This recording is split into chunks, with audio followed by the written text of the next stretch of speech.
Olá, pessoal!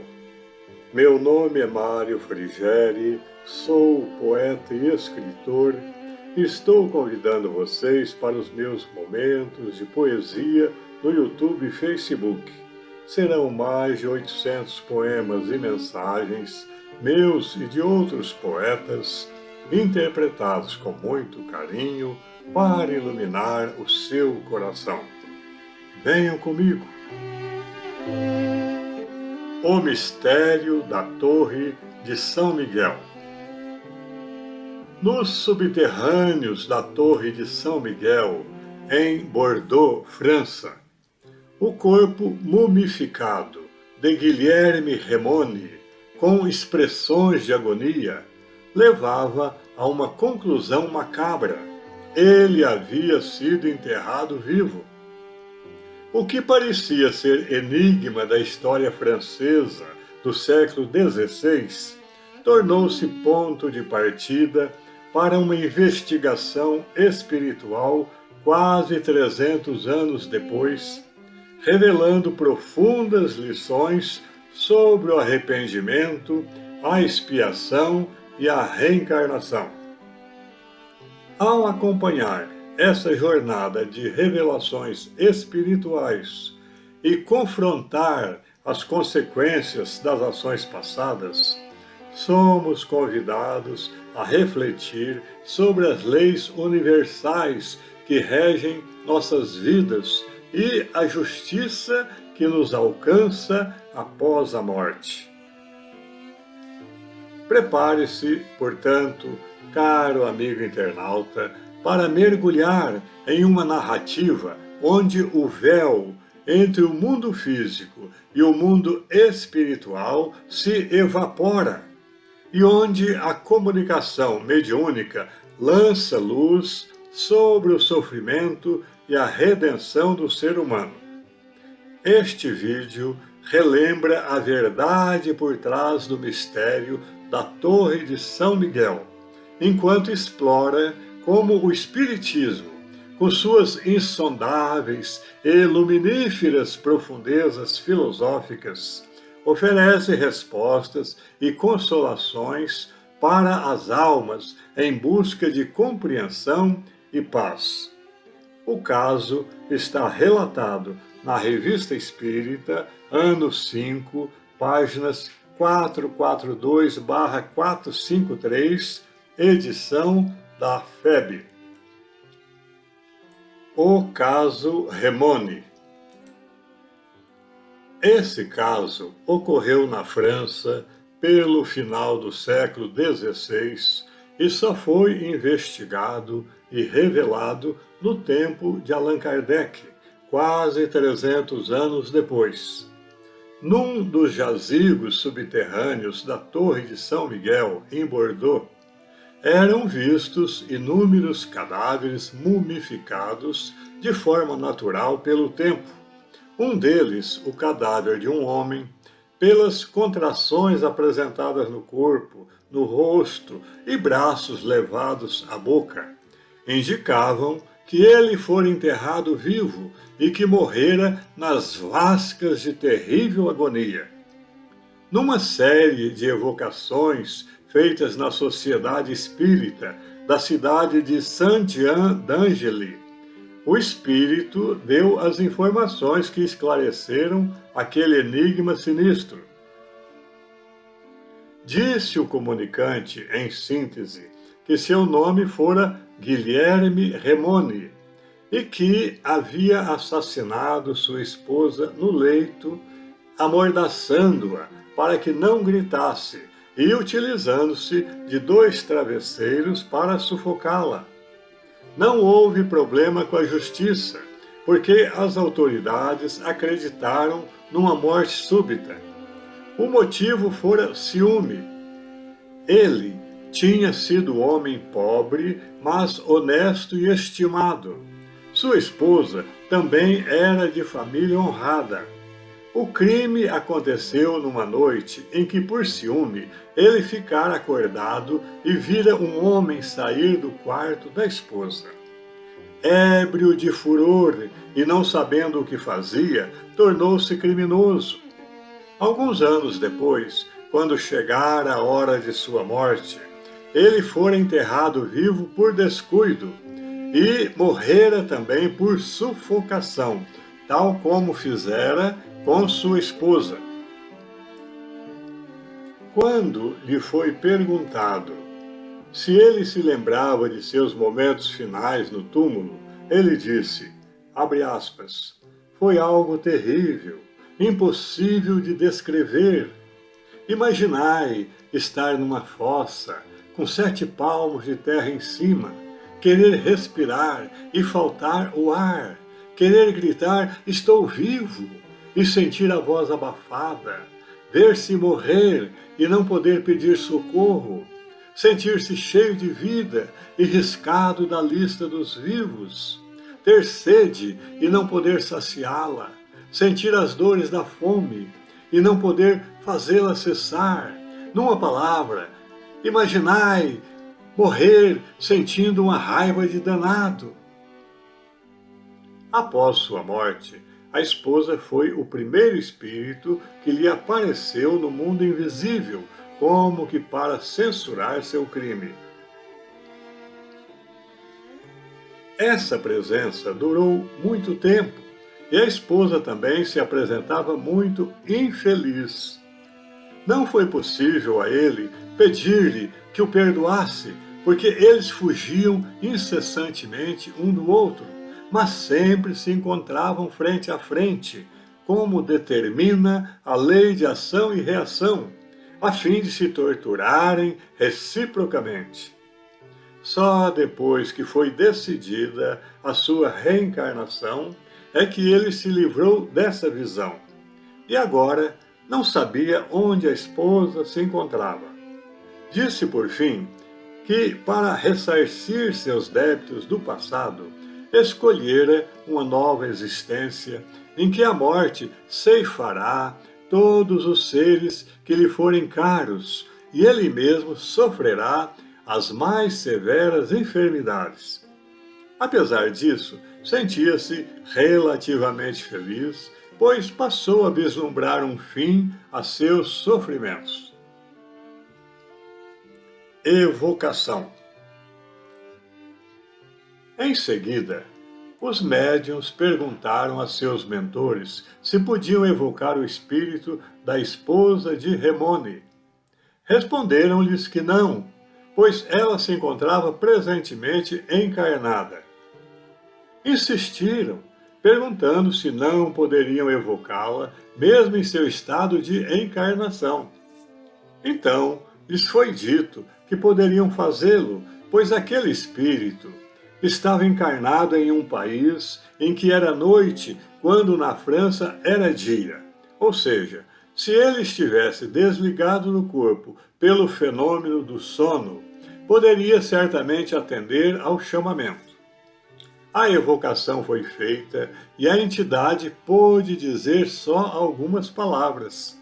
Disse que se recordava da existência em que fora a senhora Remone, mas lamentava que fosse levada por aquela evocação a se lembrar daqueles seus tempos de vergonha e infelicidade.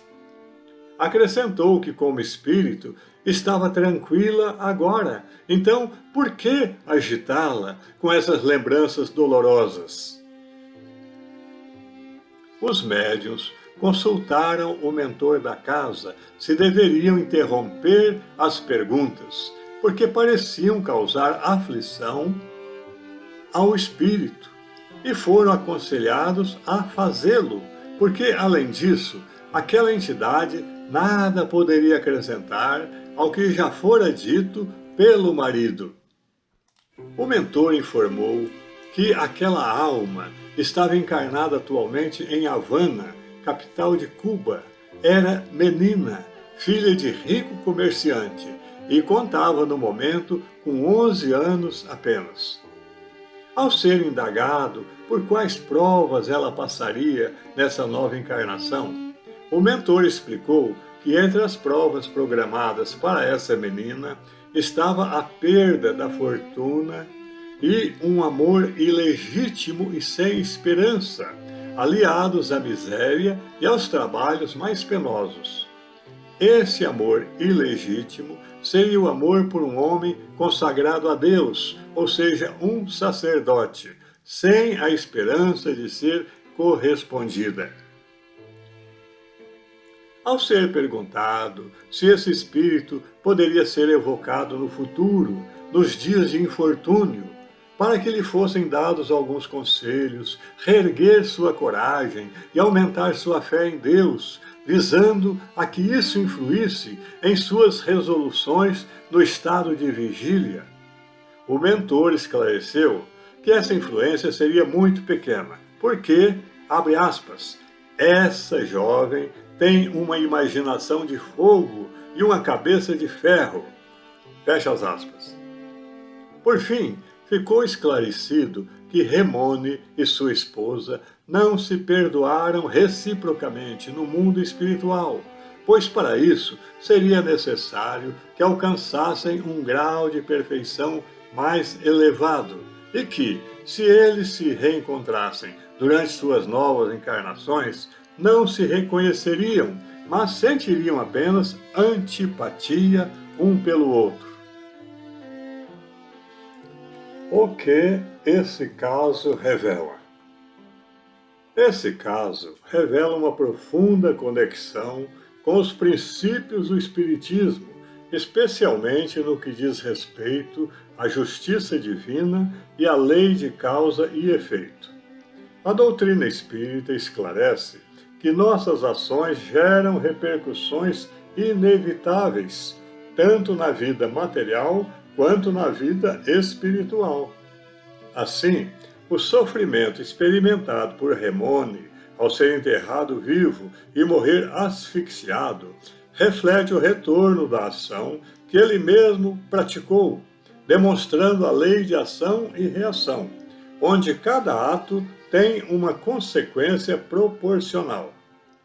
Notemos que ele começou o resgate daquele crime já naquela mesma vida, ao passo que muitos criminosos só começam a resgatar o que devem nas existências seguintes. Além disso, a narrativa destaca a importância do processo de expiação e reencarnação, elementos centrais do Espiritismo. Remone e sua esposa, após a morte física, continuam a experimentar tormentos devido aos atos praticados na vida anterior. O encontro dos dois no além-túmulo, marcado por sofrimento mútuo, ilustra o princípio de que não há fuga das consequências de nossas ações. A decisão de Remone de aceitar uma nova encarnação com sofrimentos severos para ressarcir seus débitos passados reforça o conceito da reencarnação como oportunidade de aprendizado e de reparação dos erros cometidos. Nessa altura dos fatos, o irmão internauta pode naturalmente perguntar: mas Remone não quitou seu crime ao ser enterrado vivo? Não. Teria quitado se ele tivesse escolhido voluntariamente essa prova, mas não foi o que aconteceu. Ele morreu dessa forma, compulsoriamente e ainda por cima, blasfemando, o que tira em parte o mérito da provação. E o fato de sua ex-esposa, em sua nova existência, passar por um amor irrealizável, sem a possibilidade de constituir um lar, faz parte do disciplinamento da lei divina, visto que ela desprezara a dignidade do lar anterior. A evocação ocorrida na Sociedade Espírita de Saint-Jean d'Angely exemplifica a prática da comunicação com os espíritos, uma das bases do espiritismo. A comunicação mediúnica permite obter esclarecimentos sobre os mistérios da vida e da morte, proporcionando visão mais ampla da justiça divina e da evolução espiritual.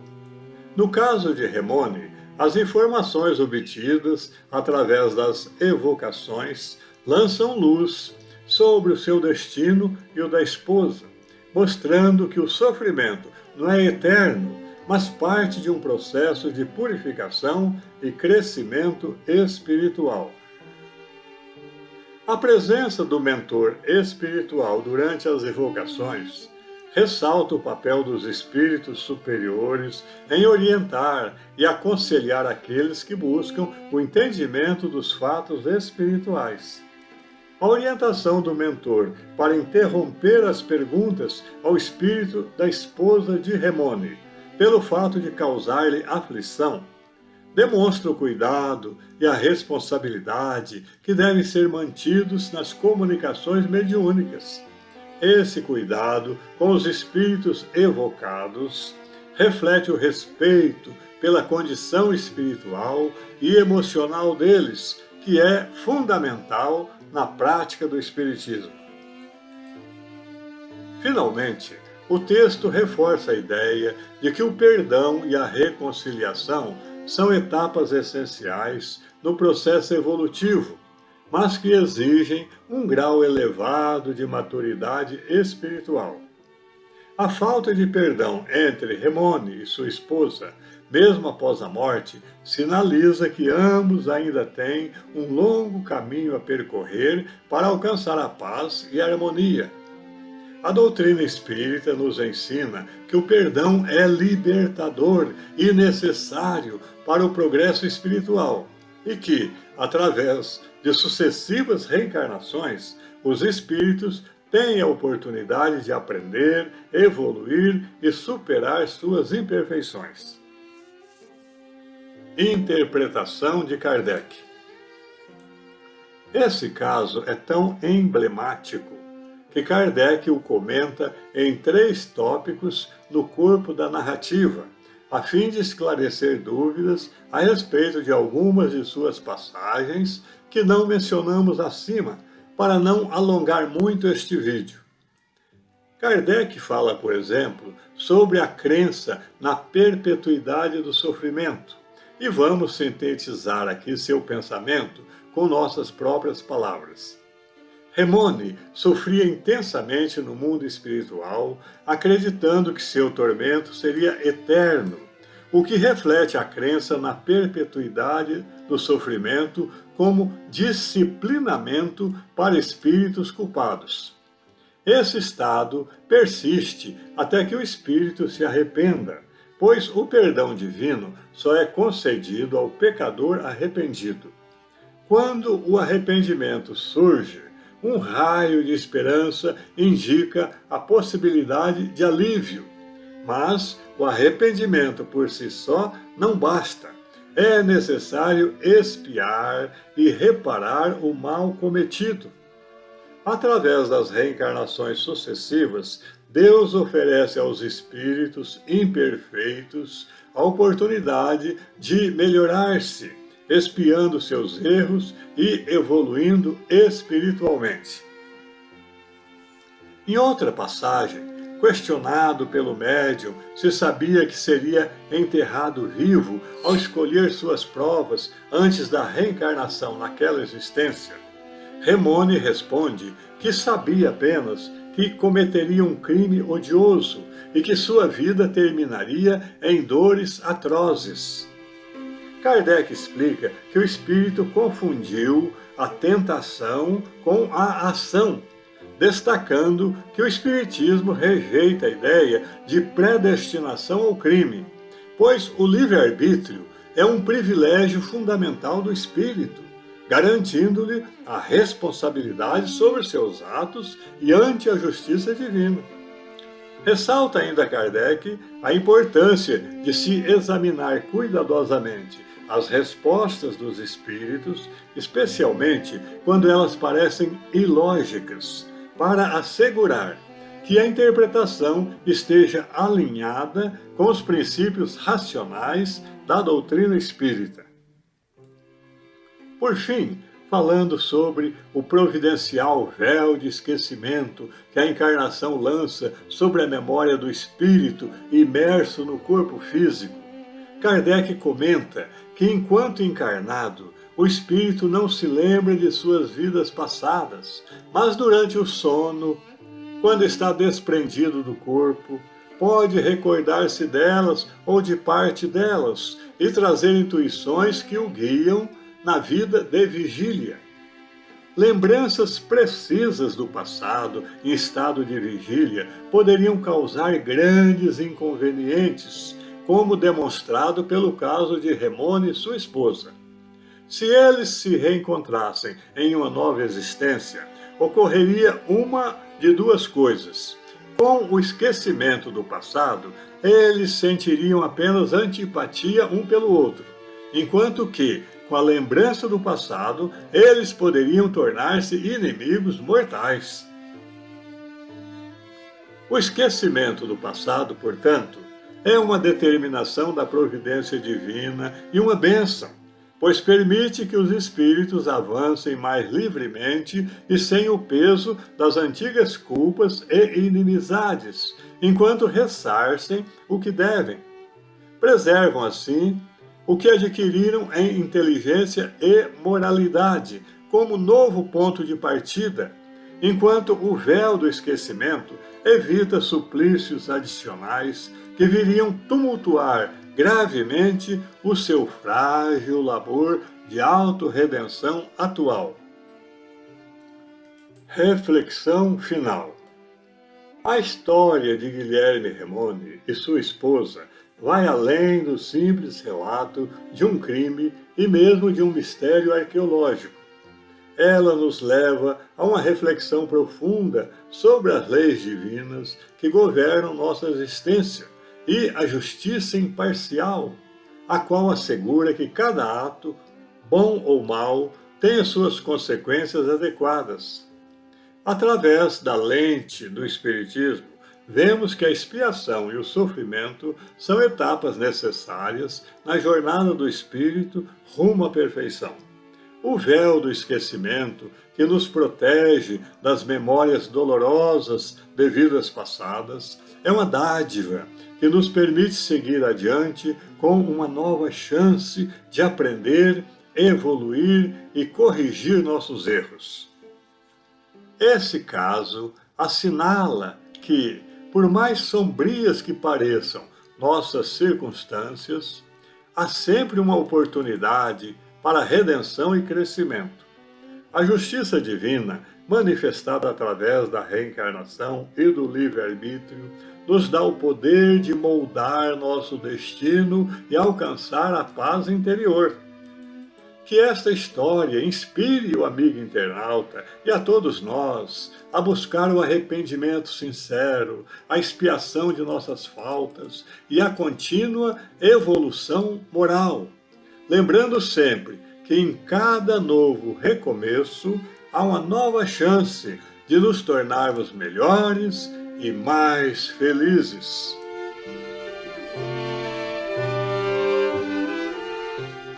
É isso. Espero que vocês tenham gostado. Obrigado por assistir a nossos vídeos. Não se esqueçam de deixar seu like, inscrevam-se e acionem o sininho para receber em primeira mão os próximos poemas e mensagens. Um grande abraço e muita paz.